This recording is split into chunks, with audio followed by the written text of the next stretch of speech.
The Sephora Savings Event is coming. Are you ready to get this and that? I don't gotta choose. You're right, you don't. Shop all your favorite makeup, skincare, hair care, and fragrances for less. Find brands like Rare Beauty, Glow Recipe, Valentino, K18, and everything else you want on sale starting November 1st. The Sephora Savings Event is almost here. Shop the sale at Sephora and Sephora at Kohl's. Limitations apply. Must be a beauty insider. See terms at Sephora.com for complete details. Imagine what's possible when learning doesn't get in the way of life. At Capella University, our game-changing FlexPath learning format lets you set your own deadline so you can learn at a time and pace that works for you. It's an education you can tailor to your schedule. That means you don't have to put your life on hold to pursue your professional goals. Instead, enjoy learning your way and earn your degree without missing a beat. A different future is closer than you think with Capella University. Learn more at capella.edu. Welcome to the A World of Difference podcast. I'm Lori Adams Brown, and this is a podcast for those who are different and want to make a difference. Are you walking through something in a relationship or in a situation you have at work, or maybe something that has just been a curveball in your life that you don't really know how to walk through without some professional help? Well, if that is you, BetterHelp is here to help you. They sponsor this podcast. I myself have been helped by a BetterHelp therapist who I absolutely needed at a time in my life where I was working through some workplace abuse. And the things that she would say to me, give me to do in between our sessions that were weekly, just really transformed me. She walked me through some really, really hard things, and I've come out the other side with so much more freedom. And I just want to recommend it to you. There are professionals there that can help you walk through whatever it is, whether you're trying to figure out what's next for you, work through some tricky things in a relationship. Please check out betterhelp.com/difference for 10% off your first month. That's www.betterhelp.com/difference for 10% off your first month today. Today on the A World of Difference podcast, we have a friend of mine that I met last year in March in Abu Dhabi at the Forbes 3050 conference. I was there walking through the Louvre, Abu Dhabi on one of our tours that we did as a group, and just happened to walk next to this woman, Aimee, who was from Oakland. And because I also live in the Bay Area, we started talking and became friends, and met a couple of times throughout the event, and decided to, at Aimee's request, start this mastermind group with me and her and another woman. We were all in 3 different decades, and met, even though we were all in the Bay Area, have met multiple times, mostly virtually, because the Bay Area's got a lot of traffic and is very spread out. But even our plans to meet in person often don't work out because of traffic. But she is coming on the show today as a writer, a democratic innovator, and a visionary champion of racial and gender justice. Aimee Allison is the founder and president of She the People, the nation's leading organization dedicated to an America redefined and inspired by women of color. Aimee is renowned for her national efforts. You've probably seen her on some news channel that you watch, or have read about her in articles quoted in there. Because of her national efforts, she's helped to build inclusive multiracial coalitions. Allison organized and moderated the nation's first presidential forum for women of color, attended by presidential candidates and more than 1,000 women from across the country, which garnered major national press. At She the People, Allison leverages media, research, and analysis to show the power of women of color electorate, increase voter engagement, and advocate for racial, economic, and gender justice. In her writings in the New York Times, Newsweek, The Washington Post, and Essence Magazine, Aimee Allison has made the definitive case that women of color are the saving graces of our American democracy. Her early experience growing up in a multiracial family and searching for belonging in mostly white communities honed her ability to build bridges with others that are often marginalized and dismissed. Her work is firmly grounded in finding shared history and a common vision to create new political and cultural pathways to change. Aimee Allison holds a bachelor's in history and a master's in education from Stanford University. In the early 1990s, Allison earned a rare honorable discharge from the U.S. Army as a conscientious objector, launching 30 years of efforts to build communities and launch campaigns grounded in love, justice, and belonging. She is at work on several groundbreaking media projects highlighting the legacy and history, making impact of women of color as the vanguards for multiracial solidarity and democracy. She told Diablo magazine recently her belief in multiracial democracy is, as she says, it's my whole life's work. I've stepped into a very powerful legacy and will do my part to prepare the next generation. Aimee is just an outstanding human being. She's a friend to many. She's inspired so many, and she has helped lay the groundwork for us to recognize the efforts of women of color in the electorate in this country in a very monumental way. So she has helped support the efforts of many women of color to get elected to office.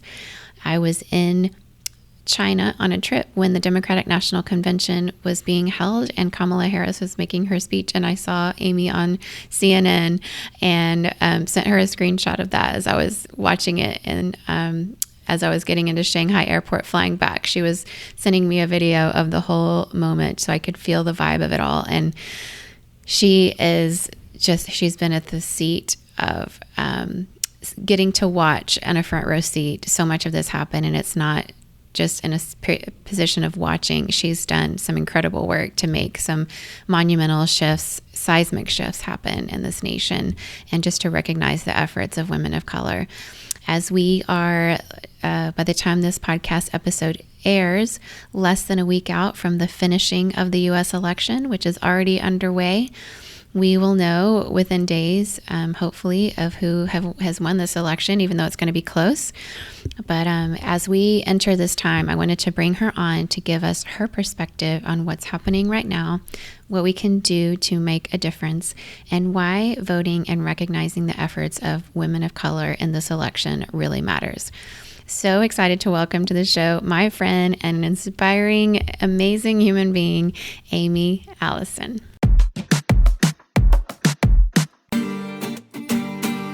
Hi, Aimee. Welcome to A World of Difference podcast. I'm so happy to be here. Do people know that we know each other, but we only met one time across the globe? Right.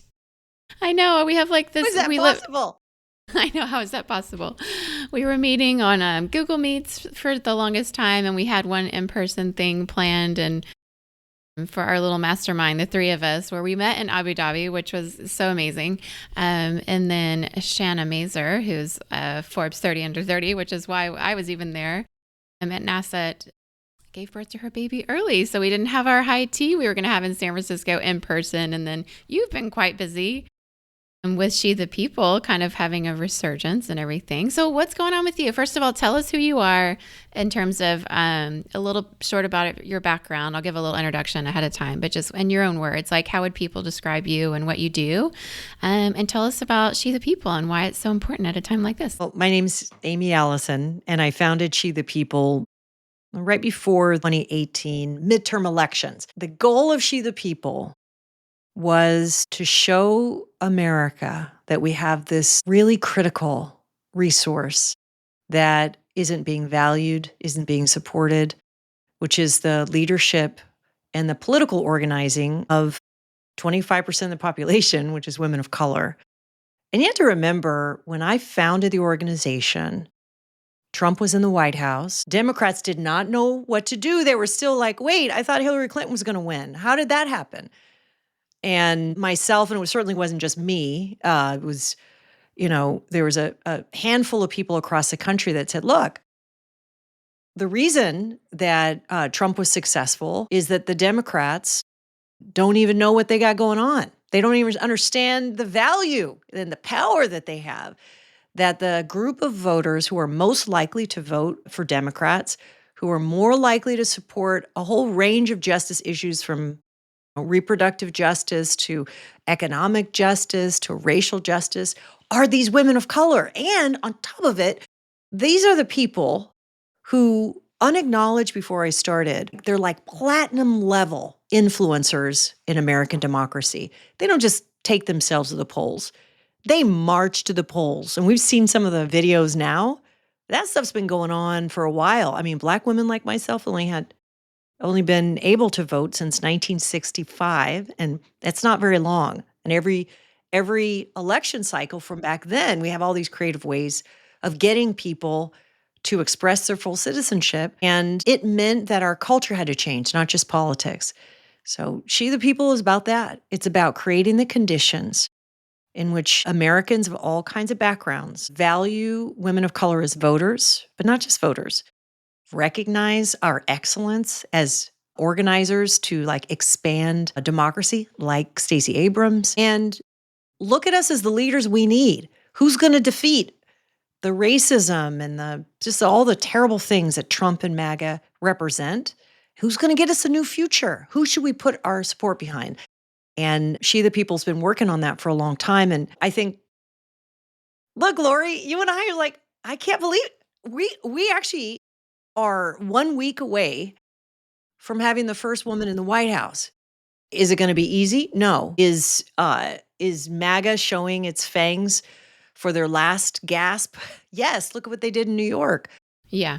Are we beautiful and strong and capable? Yes. And that's possible because we have been advocating for a long time, and now we're at this moment. Yeah, you've really been doing so much hard work. I was at this How Women Lead event in San Francisco and somebody from Mayor London Breed's office presented an award to Shannon Nash. She was somebody we honored.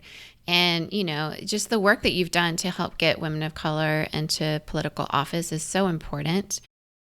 And so when you look back on your experience with She the People until now, what are some of the things that you're most proud of, and what are some of the things you're hoping to see? I'm so glad you mentioned How Women Lead because, look, we live in the Bay Area. I had this idea. It's almost like a vision that would not let me go. I had been in electoral politics for a long time, and I was used to Black women and people of color being pushed to the periphery of what was considered important. We're not electable. You all don't vote. You're not that important. The issues that you care about are not our big issues. And they put all their focus on essentially white voters. But I had this idea, look, things are getting bad. And I have a way for us to get out of this terrible, dark future that is represented by Trump and MAGA, which is really just pulling us into some kind of terrible past. It wasn't until I went on a trip with How Women Lead, and I was surrounded by women who were, in some cases, a decade or two my senior, who had started companies, who'd gone through menopause. You know what I mean? Like, they were like confident and like awesome and like powerful. And I told him I had this dream, I had this dream, and I know this thing can happen. It wasn't until I was basically in Havana, Cuba, with this group of former business women and entrepreneurs that they were like, do it, and I'll invest in this. The biggest lesson for me is for people who are visionaries, and look, because I'm going through menopause, I'm going to embrace that term, visionary, because I'm a person who saw something, a possibility for something long before most people saw it. And it was a big lesson to share that in a trusted circle, and particularly women, and find support there. That was pretty amazing. It was also very important that I lean into what's a strength, which is storytelling, because when you want people to see, like, imagine a Black woman in the White House. Like, if I had said that to you or to most Americans in 2016, it doesn't matter what party they were in. It doesn't matter. They would be like, what are you talking about? Are you sick? We're never going to get that. You know what I mean? Like that. And we have to use the power of our painting a picture of what the vision could look like through storytelling. And those are just a couple of things that I've leaned on time and time again in helping to make the possibility. And some of that storytelling, honestly, is to women of color ourselves. I mean, I remember when I started doing this work, I was at a conference in San Francisco, and I was talking to a room of Black women. And I said, you understand, not only here in the Bay Area, but nationally, who we are as Black women. Do you understand we're the highest vote turnout? We vote more than any other group. We have more degrees than any other group. Do Do you understand that we have been fighting for a democracy? Hasn't really fully existed. Look at what we are. To that group, there was like, wow, we've never had someone reflect back to us, not only who we are, but how we should see ourselves. So I think that's another part of the work too. Absolutely. It's incredible to experience women supporting other women. I get that feeling when I hear Kamala Harris speak, and I know you got to be in person at the Democratic National Convention when she gave her speech to accept the nomination. I was in Wuxi, China, and I saw you on CNN, and I sent you a screenshot of what I was watching, and you sent me a live video of what was happening. Describe what you felt in that moment when you got to see her accept that nomination as a Black woman. I'm not sure that I yet have the words because this campaign has been so short and intense. It's like running a sprint, Yeah. So I'll do my best, which is, we have a saying, I have a saying, which is stay ready. Stay ready. I have this picture of myself in the back of a car. I was in DC and I was on my way to 30 Rock, which is where MSNBC News and the bookers and the producers are. And I had this t-shirt, it's a Supergirl t-shirt, okay? Took a selfie in the back of this car. And I was like, it was long before the possibility of Kamala Harris was there. But I was like, we don't have to get ready if we stay ready. And that's how I feel. I feel as a Black woman, we have been ready for this. And we've been getting ready. So like, I remember standing and watching her. And the thing that the cameras didn't capture, and I had the fortune of standing at the front of the California delegation. And anyone knows how it works in the conventions is, the state, there's all the states, there's the territories, there's Puerto Rico, there's American Samoa, there's, everyone's got a place within the arena. But California, because Kamala Harris comes from there, our delegation, which is the largest delegation of 500 delegates, sits in front and center, okay? And I was in front of the front. And when she walked out, my heart, it was like the thing that I had imagined could be was happening. And when the thing that people didn't see is that she said when she was walking, she'd walked on one side of the stage and she looked at us, and we had a little group of women of color, Black women. There were men there too, but like right in front, wearing white, was we Black women, Asian American women, Latinas from California. We're in a little group in the front. And there was a wall of reporters in between the stage, which is just a few feet away, and us. And she locked eyes with us. And she said, "We're doing this. We're doing this." I could hear her voice, and I could see her saying it, and I could see her saying it to us. And my heart was kind of expanded and just like burst, just like with pride and with joy that such a thing was possible in this country. And I was alive to tell people it could happen and to witness it happening.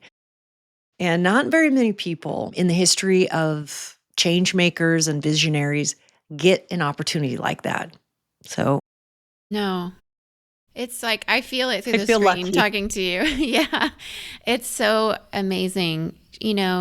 We have so much being thrown around in the rhetoric that's troubling. You mentioned Madison Square Garden on Sunday and the things that were said about Puerto Ricans that they dismissed as jokes, but calling an island garbage. And it's a beautiful island and they're beautiful people. And it's a horrible thing to say about anyone. And they're American citizens. So I want us to remember. Yes. Puerto Ricans are American citizens, and someone who's global like you looks at Americans calling a group of American citizens who were part of don't get to vote for president, but are full American citizens in almost every other way. And to turn on American citizens gives us a clue to how they look at the rest of us. Yeah, it's so divisive. It's so full of hate. While Trump was in the news today saying that, the Kamala Harris is spewing hate. It's like whatever comes out of his mouth feels more like an accusation. It's a confession instead of an accusation. And so I think once you kind of know that playbook, you kind of figure it out. But it's I grew up in Venezuela, and Chavez was coming to power toward the end of my growing up years there. And people can say a lot of things that draw people in. They can use fear. It's a very powerful motivator, whether you're selling a product in a business or whether you're selling a political campaign. To make people afraid and the promise to be a savior is powerful. And some of the narratives around immigrants is really troubling. You know, Kamala Harris herself is the daughter of 2 immigrants, and I feel like understands a bit of what that journey's like. Nobody can understand everyone's journey, but certainly the other side doesn't seem to have much compassion for that or for the rights of women. There are some ways that Kamala Harris is being talked about that are very othering, and it's reserved for brown women. Yeah. Brown people, brown women. Trump is the son of immigrants. Yeah. Trump's family comes from Germany. Their original name was Trump, and they changed it to Trump. He is also an immigrant, child of immigrants. For him to have this undeserved, Joyanne Reid at MSNBC, she was like my kind of like person who was saying the words that I couldn't get out of stuck in my craw. He's also an immigrant. He's using racism. It's not just fear, it's racism to say, they belong here and she doesn't. And you're right. It's so obvious when you look at it. It is. You know, and he's backed by Peter Thiel. He's backed by apartheid South Africans who are immigrants who want to export their systematized racism from the deposed apartheid regime to the U.S. And No, thank you. He's using that. And people need to stop. People say, oh, Kamala's a child of immigrants. Yes. And so is Trump. Yeah. Just different types. You know? Yep. And let us have a conversation about the way in which Kamala Harris is being held to a crazy standard Insane. It's insane. People are, the expectation, the judgment, the criticism. Yep. And not to say that any public figure shouldn't, we should ideally be able to hold people running for office and in office accountable. That's not what I'm saying. I'm saying they don't even use the word immigrant equally. No, they don't. Yeah, and it's become twisted into something that it's not. It's a very othering term. I don't even like almost hearing people say it anymore because the whole deportation, mass deportation. And, we remember, like, have we forgotten that children were in cages and that women had forced hysterectomies under Trump, Have we forgotten this? I think part of our job, Lori, is to remind people the terror that regular policy of taking nursing babies, little kids who have already gone through the trauma of traveling with their family, from Central America through, and separating them. And remember, when the Biden administration came into power, they had to go try to find those kids. Yes. A lot of them disappeared.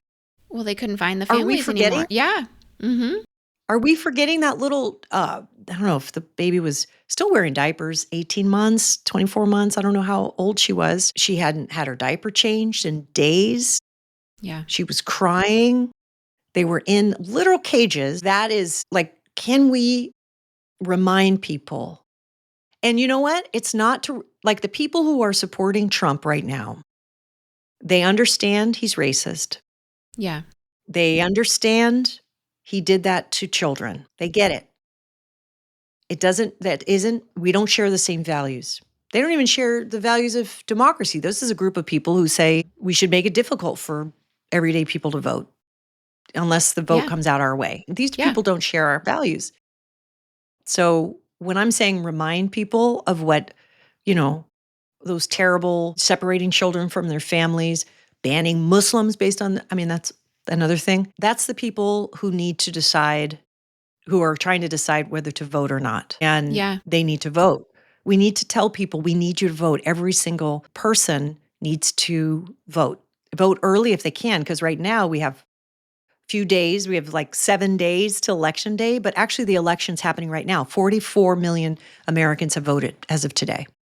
44 Wow. million. That's a lot. that's a record for a pretty low voting turnout country. Yeah, we have low voting turnout. Women are outpacing men by 14 points. Go women. Come on. Yeah. And let's talk to the men, right? Because, I mean, Michelle Obama has had some great speeches lately where she's like, okay, look, men, especially if you're thinking voting for their party and you're both siding Trump and Kamala Harris, which apparently the Pope even did. How could you even both sides?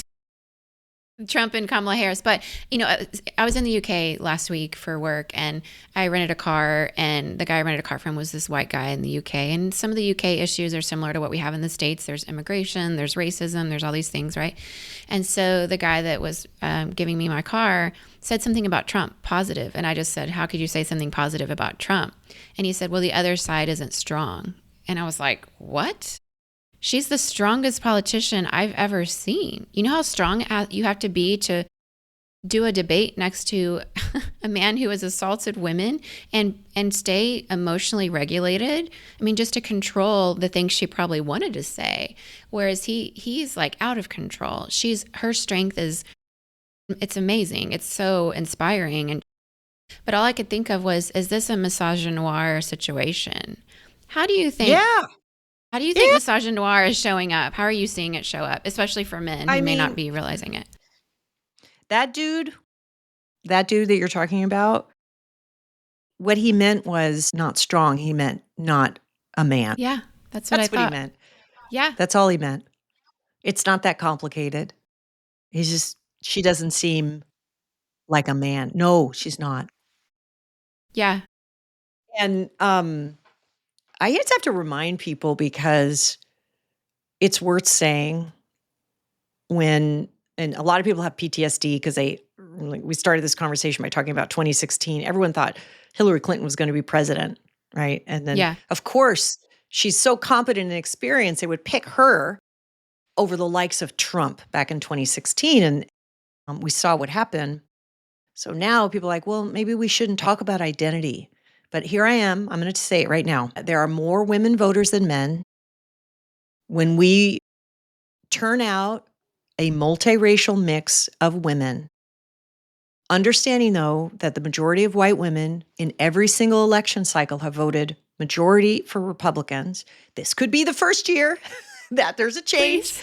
And there's certainly significant numbers of white women. And it's not like 100% of Asian Americans and Latinos and, even Black women, although we're in the upper echelon of 90%. So I can't imagine Pretty high. more than that. But it's not every single person that is on board deciding that but the fact of the matter is that women, when you think of women's vote, as diverse as it is, particularly in the swing states that will determine the results of the election, we have the power right now to put Kamala Harris in the White House and defeat Trump.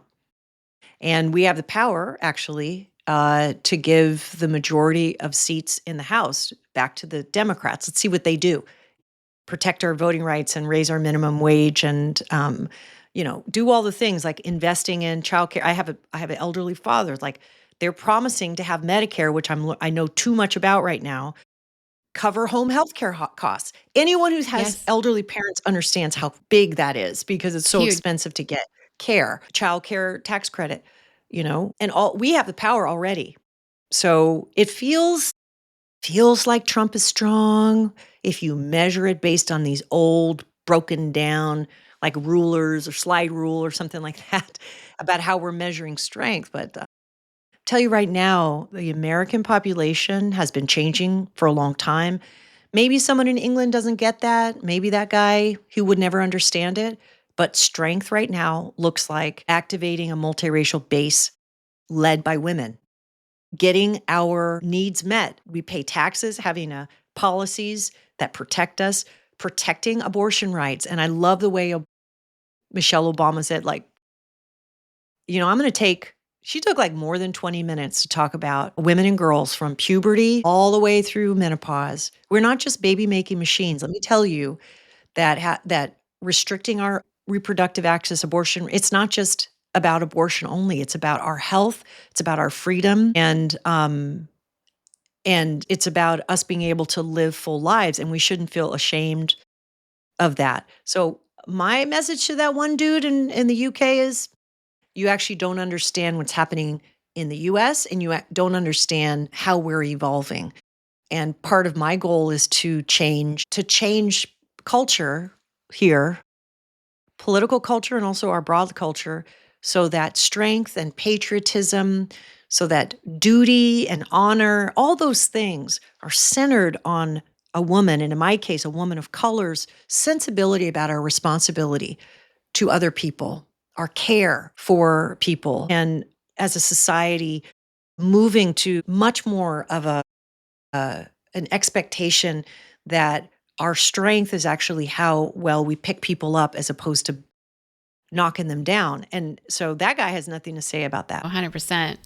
And anybody who knew Kamala Harris in Oakland in high school and how she took in her friend who was being abused in her home and then saw her become somebody who's gone after sexual predators, My husband has a shirt that says prosecutor versus felon. That's what I'm wear. That's what I'm saying. She's strong. I remember when maybe it's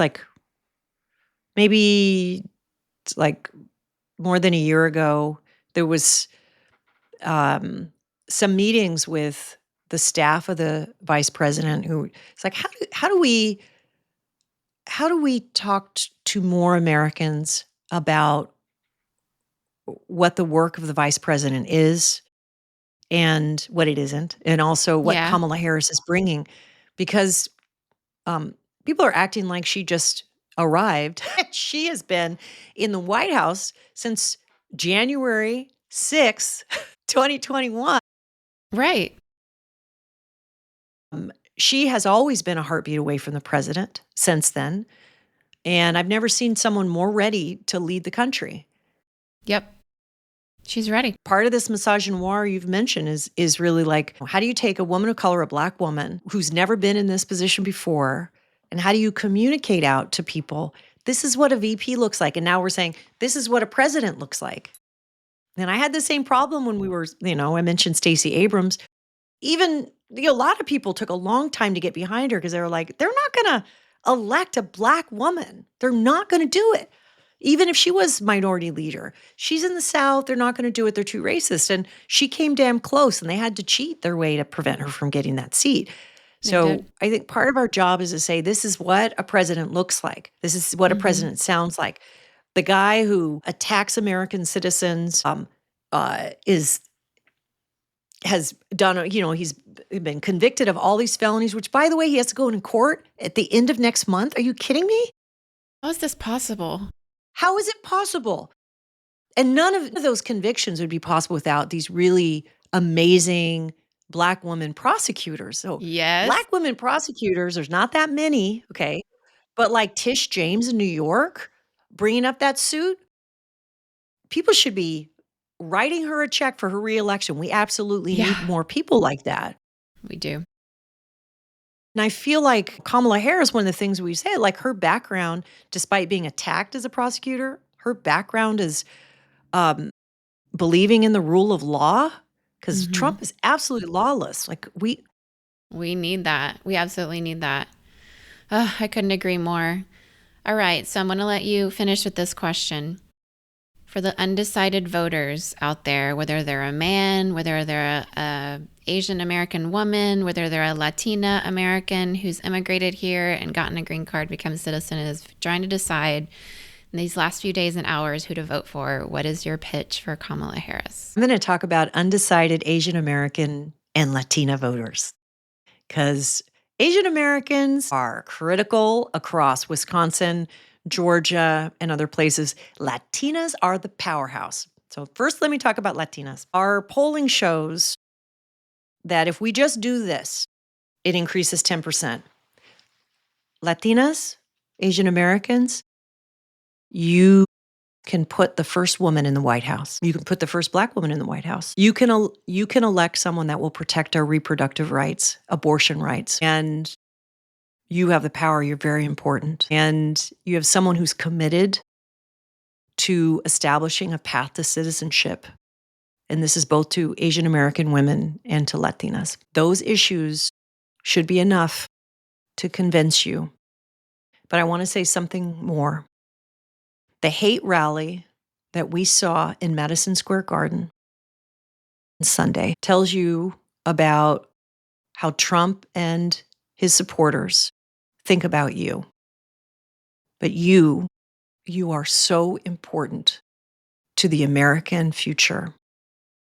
And we value you. And you need to stand up for your own people, and we need to stand together. And that means that ballot that's sitting at your house right now, you need to fill that out as soon as you can and return that. We're counting on you. And when I say we, I'm talking about your kids and the young people in your family. I'm talking about your grandkids whenever you have them.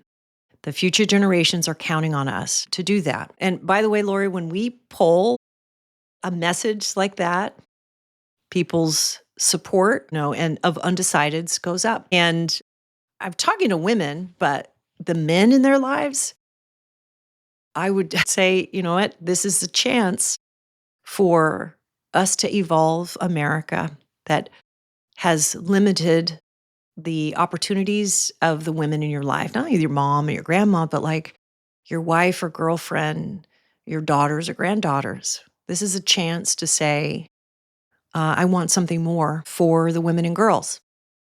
And the way forward to do that is to vote for Kamala Harris. Is it going to do everything? No, we have to continue working. But it is a huge step. And we have to beat back Trump and Vance and all those people who they're actually floating rescinding the 19th Amendment of the Constitution, which guarantees women the right to vote. And they're saying that's a Christian position. Lori, I can't even tell you how vile. No. How yeah, vile Christians that voted is. for Christians fought for that. Our grandmothers are rolling over in their graves. That's what I'm saying, is that this is our chance to set things up so that those Gen Z young women, those Gen Alpha girls, and God, let's set things up so that they can take us over the finish line. And that is reason enough to turn in that ballot and vote for Kamala Harris. It is absolutely reason enough. I just got chills thinking about it. I mean, I can't believe we get a second chance to vote for a woman, and I hope we're not crying at the end. I have hope that we're not going to be, but we're going to be celebrating. I'm going to actually be in a house in Mill Valley with a lot of the How Women Lead, including Julie Castro Abrams on election night. And it's going to be a lot of fun, I think, to see her become the first woman president. That's my hope. That's my dream. Thank you for working so hard for so many years to help this happen. And everybody get out there and vote. How can people find you and know more about your work, Aimee? My email. My website, shethepeople.org. We're on Instagram as well. And then, I'm on TikTok and Instagram and LinkedIn as well. So I think for this audience, find me, Aimee Allison, on LinkedIn is a good way to connect. I'm looking forward to it. Let's see you on the other side. See you on the other side. Everyone vote. Yes, we'll toast with champagne when we see each other next. Better Thanks, be whiskey. Aimee. It better be whiskey. Okay, whiskey it is. Bye, Aimee. Thank you so much. Well, you heard Aimee say it in her own words. This is a moment. This is an incredible opportunity for us to come together with our shared values to elect in the United States our first woman president, the first woman of color, the first Black woman, the first South Asian woman, and also just a woman who has had so much experience in politics. She is truly a winner. She has won seats of political power that have never been available to women or have never had women in them. They've always been available, but it's just nobody has ever quite achieved it. And so she's just quietly been doing her work all these years. And many people don't necessarily know who she is, but it's largely because a lot of people haven't been paying attention. I mean, obviously, those of us in the Bay Area have known of her as the District Attorney of San Francisco and our Attorney General here in California. She's been our Senator, and she's also been the Vice President of the United States. And even though that is a position that doesn't have the same power that a president does, when Joe Biden was running for president, people didn't say they didn't know who he was. And also, we don't expect vice presidents to make the same, decisions, because they are, serving the president in a very special and integral way. But Kamala Harris will bring something different. She will bring some of the good things about what we've really seen as benefits from the Biden-Harris administration, but she will also bring her own bent, obviously. And as a prosecutor, with her experience in law, with her experience as a Californian, and I really liked what Aimee mentioned, which is that even though Kamala Harris is the daughter of immigrants, so is Donald Trump, and their postures on immigrants could not be more different. Essentially, using one's own immigrant experience and downplaying it, and then scapegoating immigrants or using them as a political exploitation for personal gain, is just one of the worst ways to do politics. And so I really love that Aimee pointed out that, we often don't talk about how Donald Trump's family also were immigrants. And so this is an opportunity for us to elect a caring leader who's strong and uses her strength and her intellect and her experience to care for others and to protect and stand up for those who are vulnerable and marginalized. And the other side, we just don't need to stand for somebody who's going to call the island of Puerto Rico garbage, because it indeed is not. And these are U.S. citizens, and to have people leading our government or even condoning or being complicit in that kind of rhetoric or those kinds of words is unacceptable, because words matter and they dehumanize and they can bully and intimidate and belittle, and that is not who we are as a nation.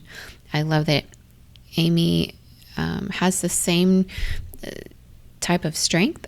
She's obviously highly intelligent, well-educated, has tons of experience in this world of politics, with her She the People being something that she founded and a real passion project for her that turned into something amazing, and has really worked to change the narrative, and she's currently doing that. And I'm just celebrating with her the hard work that she's done and how she's brought people together. So excited that she could be on today to talk about the difference she grew up in, what has formed her, and also the difference that she's making. So if you haven't heard of her before today, which you probably have, because she's been in NBC News Bay Area recently. I'll try to find that and link it in the show notes. But she's done a lot of interviews lately. So if you just Google her name, you'll get to see her speaking out on some really important issues around this election and around U.S. politics. And some of the shared values that we share here on this podcast community are ones that Aimee also shares with us. So please follow her and the work that she does. She has a new-ish podcast that came out also called She the People, where she's been talking about some of the things going on in the election for Kamala Harris. And it brings a lot of joy to hear that. So check out her podcast. We'll link that too, She the People. You can go to her website and find all the things, aimeeallison.com. That's AIMEE. She's also on Instagram, and you'll find She the People located there. And like she said, probably the best place to connect with her is to find her on Aimee Allison and LinkedIn. So linkedin.com/in/Aimee Allison. Once again, AIMEE. What an honor to have her on the show. What an honor to talk to her. I hope that she has inspired you like she's inspired me, and that you do follow her writing and her work and her speaking, because she is truly making a difference. Get out there and vote, everybody. If you haven't voted yet, hopefully this has given you a reason to take some time off in the middle of your work day or school day, or if you're in college or in a workplace or wherever you are at home, that you will take the time to go vote, because you can be a part of electing the first woman president of the United States. And it's just certainly about time. And she's ready, and she will lead us into a caring, shared values future where she is for all of us and we can all come together under a leadership like hers and hopefully find a way to flourish here together. So go vote. And if you haven't yet, now's your reason to go do so.